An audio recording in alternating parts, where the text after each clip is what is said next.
I was drafted in 1969, but James had been born between the time my number came up and the draft. So I just wrote the draft board letter, said I have a kid. If you had a kid, they didn't take you. Later on, your mom and I split up, and so they redrafted me. And this was in the middle of my heavy-duty LSD days. And I was pretty out of it. You know, I had wound up, in fact, I was in radio school by this time, so I would have been like 23. So I was in radio school and they drafted me, and so you could do a certain amount of appeals. You could appeal it. Meanwhile, what happened to me was I got so out of it from all of my LSD and all my drugs. I mean, I did 1,000 hits of LSD. I ate it like candy. I mean, I was really a mess. I was such a mess that I wound up in Damish, which was a mental hospital. They locked me up for 3 days. And a judge let me go if I promised to get help, so I did. So anyway, in the middle of getting help, I get drafted. So I was trying to get out on I was not mentally fit to be in the military. So I started gathering information from psychiatrists I talked to, counselors I talked to, you know, people. So I had to go get letters from them. And then when you went to the draft board to appeal things, they wouldn't just take your letter. You couldn't bring them a copy. They had to make a copy. And for every page that you gave them, you had to have a money order for 25 cents. If I had 5 pages, I had to have 5 25-cent money orders.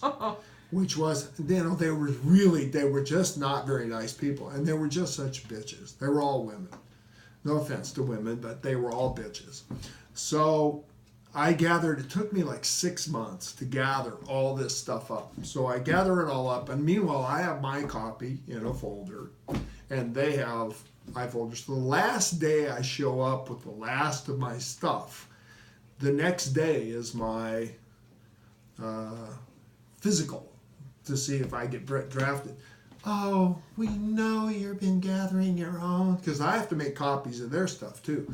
We know you've been making your own folder, but you don't need to bring it with you because your folder will be down there. Oh, we're just going to miss you so much. You've been so nice. Yeah. I know my folder's not going to be down there. I'm not stupid.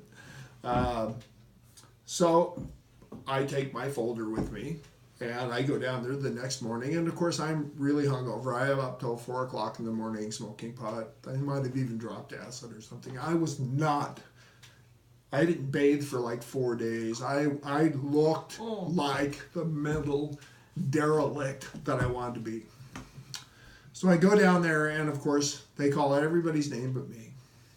And this corporal says, Oh, I see you brought your folder. Well, we'll do it anyway and send over your folder later. I said, well, I have my folder, my file. Oh, good. Well, let me make a copy of it. That'll be a money order. That'll be 25 cents per page with an individual money order for every page. He thought I was kidding. I wasn't. So we argued for a while, and he brought a colonel or a major, and I can't remember who it was. One of the two. And he and I got into a shouting match about it. Of course, I'm going to give him my file, but I want to make him, work for it. So I want a money order for each one, and we're getting into a screaming match. So I figure if I'm drafted, I'm on the front lines in Vietnam with orders to withdraw. This guy is as red as the bloodiest sunset you've ever seen his face. So anyway, I gave him my file. He makes a copy. And I go upstairs to take the test, which I didn't read any of the questions. That's 1 through 5. I just started marking. I didn't even care. So anyway, I get to the, cough, turn your head and cough and all the whole thing, and get to the doctor. Any reason why you shouldn't I throw my folder down? He starts calling to the mud, the cum, the kills on it. Okay. He's not buying it at all. I'm drafted. I know I'm drafted. So he asks me, do I have a job? Okay, at that point in time, I was working at the Aladdin Theater.